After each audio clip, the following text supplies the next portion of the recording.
Alright, so today's video is a classic Stonewall rant, and today's rant is about League of Legends skins, especially the new Jarvan skin, and how divided I am about it. Now, I'll start this off by saying that apparently Jarvan is receiving another skin this year, which is a World Championship skin, but I tend to disregard those skins because those are kind of forced because the players wanted them. The winning team wanted it, so they just kind of are forced to make it. And their legacy, and they're not always all that great, so it's just kind of like they're just there. So I'll disregard that one. So, Darkstar Jarvan. I am super mixed about it because on one hand, it looks cool to an extent, and its abilities look alright. They look as what you would think, Darkstar or Void Jarvan would look like. Now, my problem with it is that it is super, well, it doesn't fit anything of Jarvan's thematic. It's just kind of random, exceedingly random, and I'm glad I'm not the only one who thinks that. And essentially, I know why Riot would do this. They've been doing this thing where they have thematics for skins and they just shove champions into it. And then because they don't, being creative takes time, effort, and money. So it's kind of easier and more profitable just to pick a popular skin line and add more champions to it. Though that causes a sort of weird change or middling in the quality of some of the champion skins because either the standard gets lowered or some champions just don't fit and are weird for it. And in this case, Jarvan. Now, the Darkstar line is probably, it's not the most popular, but I'm going to say it's in the upper tiers of popularity. So, you got Void Fizz, you got this Darkstar Thresh, that kind of stuff. People like that kind of thing, thematic.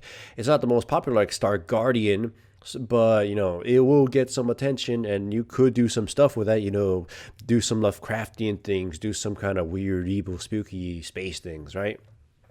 So you've got that going for it. And I figure that's why they wanted to put Jarvan in the Darkstar line in order, to increase profitability. But that makes also very little sense in a way because Jarvan's not an unpopular champion. Like, I could understand doing this for like someone like Yorick, because no one plays Yorick, or even Cassiopeia or Urgot, just nobody plays them. Do put them in a popular skin line to make sure they sell. But Jarvan, he's competitive, he's played, and like they just kind of picked Darkstar because reasons, right? There's a bunch of very like suitable themes for Jarvan, like even older ones, or I know some of them are unpopular, but they're like the Warden skin line would have been perfect for him. The Gladiator skin line, which is like a thing for a lot of champions like him that have long weapons, right? They just kind of didn't do that for him, and I kind of figured that would work out. Makes a little tiny Coliseum or Battle Cage or something. Hell in the Cell. Or, even the very rarely used or no longer used gem skin line. You had that for some champions like Varus. He had that little, I don't know, Blight Crystal thing going on with him. You could just have Jarvan have, spiky diamond armor or something, and when he uses his ultimate, obviously diamonds. And when he uses his W, he shines like a diamond. And his lance is just a giant crystal thing that extends. That's a very easy thing to just come up with. But I guess it just wouldn't sell, right? I'm just sort of confused about the Darkstar skin thing already. And here and then comes the next point for skins, in which the whole just throwing champions in themes has sort of killed a lot of themes.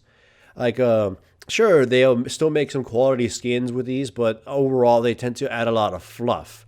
They add a bunch of, they add one good skin amongst the other ones that are like mediocre or middling, and then some of them are really bad, but those are the ones who tend to get ignored because they get outshined by how good the other ones are or how passable the other ones are.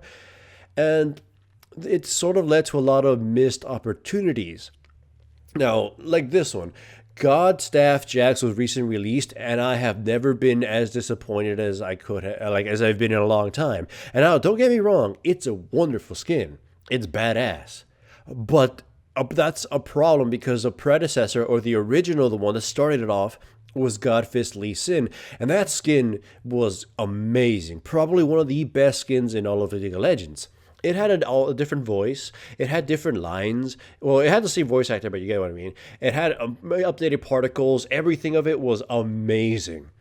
And it had this whole double thing going with it. One, that this is just, it's just cool. It's just badass. He sounds like awesome. But at the same time, it's a big meme at the same time. It's just, this is how Lee Sin players think of themselves. It's just a really huge, cocky character who's just a complete jackass. But at the same time, it's just awesome.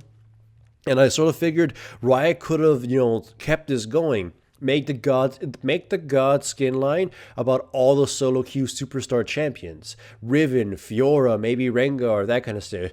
That kind of thing. God Staff Jax is suitable for it too. And just have them all be giant assholes. Because at the same time, it would be badass. And at the same time, too, it would just make them like a huge line of jerks.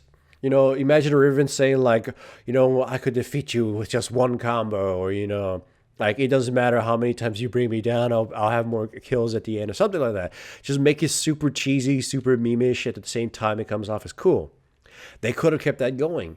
And Godstaff Jax was released, and it didn't have that component to it. It just made him, sound cooler and look cooler and move cooler and look cooler, and that's it. And that's not bad, but now without that whole double aspect, it lowers the standard greatly of the God skins. The God skins no longer need to have that meme-ish kind of thing to it. It won't longer have that effect anymore. So then all other future God skins can just be God staff quality rather than God fist quality, and that makes me very sad. It's a missed opportunity right there.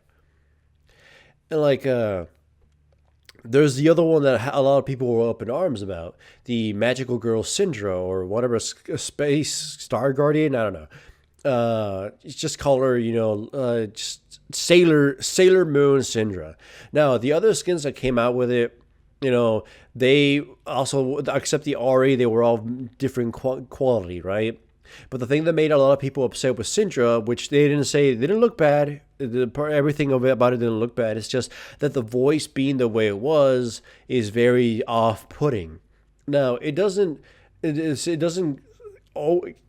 kill the effect too much, because I know there are anime characters where the villains were reformed and that kind of thing. But Jinx kind of had that already going, where she's just a bad girl who became a Star Guardian kind of thing. But Syndra is just still talking about evil shit and being too powerful.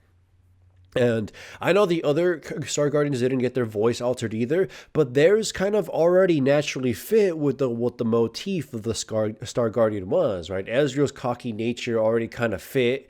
Soraka's holiness, divineness already pretty much just fit. So it wasn't that big of a departure. Syndra's is just really odd, and it's just, they kind of just threw her, they picked her because they could make it work with her, at least appearance wise, but the rest of the thematics kind of falls apart because it's just the voice. Same thing with Arc-like Yorick. There's a lot of controversy behind it, at least in the forums, about how lazy it was and how some people just kind of don't like it. They knew it wasn't going to sell that well because people don't play Yorick. But so they just kind of had to give him a skin just to appease the people and kill the meme for finally. But that skin falls apart because it's like a holy Yorick, holy grave dude, reformed kind of thing going with him. But he's still like gravestones, death, misery. Oh, join me in the afterlife kind of thing going with him, and it's off-putting. And the guess, but it wasn't going to sell, so Riot's just going to just throw it out there, right? But again, that's just kind of what they'll do, and I can't blame them. Again, I really can't blame Riot, because they need to make a profit in the end, and they kind of have to, with so many champions, take some shortcuts with just throwing themes out there and making champions fit in there. But I really wish they wouldn't be so lazy with some champions, and again, Jarvan could have probably received a lot better, and there was a lot more options out there. They should consider taking a few chances every now and then, rather than just sticking to these thematics or the popular ones. I've also felt that some of them have been killed at this point by just kind of throwing a lot of things in there. I mean, some of the skins fit, but what was it, like the PTSD Teemo and the rest of them just kind of being thrown in there? Some of them were okay, and like I said, There's usually one standout skin from the following bunch after the first thematic release of it. All the subsequent releases, one stands out really well. The other ones are okay, middling quality, and then there's one that really stands out as being the worst of the bunch. That's just kind of how a lot of these things keep going. But I digress. It's just kind of a moot point, and it is kind of me just, ranting about my favorite champion having a very skin. So, tell me what you think in the comments below and what you think of this, because I've enjoyed reading on Reddit and the League of Legends forums to a smaller extent, and of course on my Facebook fan page about, what people were thinking about these new skins, and, about just kind of it being random in a lot of cases. So, yeah, share your thoughts and let me know.